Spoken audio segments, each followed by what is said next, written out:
Bienvenue sur Africa 24 dans cette nouvelle édition du QG Weekend. Au sommaire de l'actualité, le président tanzanien John Magufuli a licencié près de 10 000 fonctionnaires pour faux diplômes. Il leur a été demandé de démissionner immédiatement. Au Togo, vernissage de jeunes artistes plasticiens togolais à Lomé. Les œuvres ici exposées font l'objet de ventes. L'argent récolté sera versé à une œuvre caritative. Et phase finale du championnat national de handball. Il s'est joué ce 29 avril à Cotonou au Bénin. Les champions en titre, les Flowers, ont réitéré l'exploit en gagnant ce tournoi.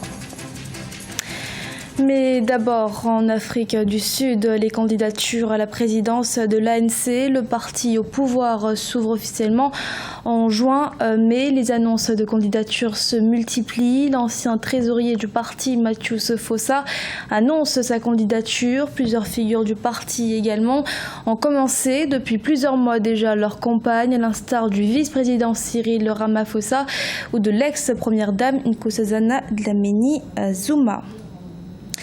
Ils sont près de 10 000 fonctionnaires à se retrouver sans emploi après leur licenciement vendredi par le président tanzanien John Magufuli. Ils sont accusés de falsification de certificats d'examen et pour d'autres d'avoir présenté des certificats de proches comme étant les leurs. Birama Saunera.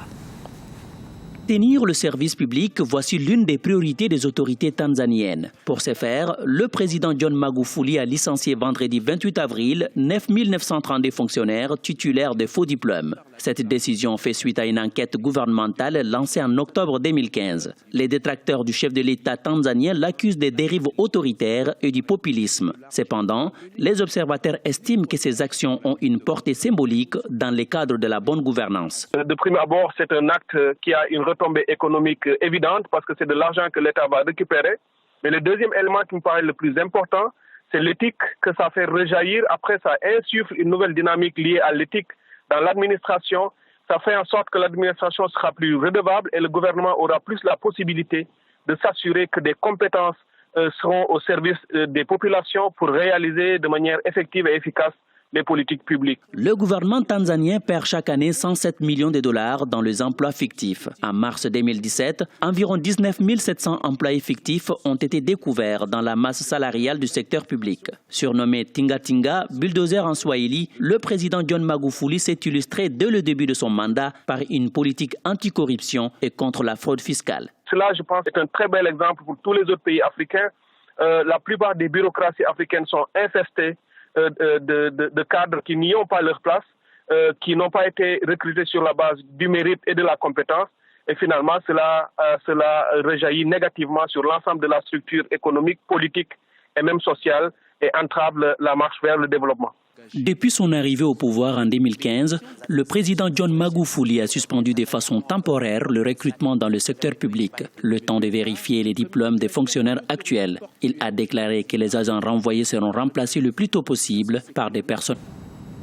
Le gouvernement égyptien se prépare à retourner sur les marchés financiers. Le ministre des Finances, Ammar El-Ghari, confie que le pays pourrait émettre de nouveaux eurobonds évalués entre 1,5 et 2 milliards de dollars américains. Le pays qui tente de redresser ses finances publiques en difficulté en raison d'un déficit budgétaire et d'une inflation galopante. Au Togo, une exposition d'œuvres d'art consacrée à la vente de toiles de jeunes plasticiens africains se tient à Lomé. Un vernissage porté par l'Association internationale des artistes Paix entre les peuples créé en 2015. Un reportage d'Aimé Fakofi. Vernissage de jeunes artistes plasticiens togolais à Lomé. Ils sont membres de l'Association internationale des artistes Paix entre les peuples. Les œuvres ici exposées évoquent l'amour, la souffrance des enfants abandonnés, à l'exemple de cette toile du jeune plasticien Gbenyon Aïkoué, faite à base de matériaux de récupération. Où vont tous ces enfants dont nul ne rit? Tous ces enfants dont nul ne rit, on voit des corps abîmés plutôt, des corps qui se sentent un peu dégonflés et des corps un peu dégradés. Où vont tous ces enfants dont nul ne rit? C'est la question. Et à chacun d'y penser. Puisque moi-même, je suis le fruit, j'ai déjà perdu mes parents depuis le bas âge. Donc j'ai essayé de déverser ma personne sur la toile. On voit bien la couleur bleue qui domine. Donc la couleur bleue veut dire la sérénité, la tranquillité. Donc c'est un voyage vers le silence. Les œuvres ici exposées font objet de vente. L'argent récolté sera versé à une œuvre caritative. On n'a pas bien sûr eu de vente, mais les visiteurs ont apprécié la démarche et certains responsables nous ont même apprécié et voulaient à travers cette activité correspondre directement avec ces orphelinats. L'Association internationale des artistes Paix entre les peuples a été fondée en mars 2016.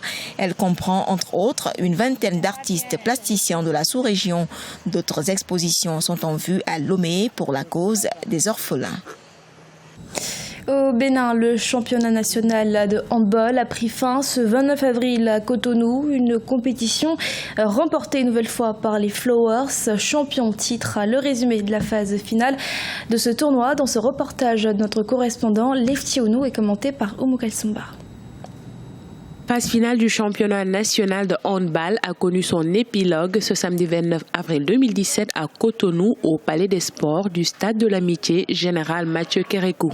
Cette dernière journée des finales s'est déroulée à travers une double confrontation entre les équipes dames et hommes de Flowers de Cotonou et l'association sportive éducative et culturelle de Djougou.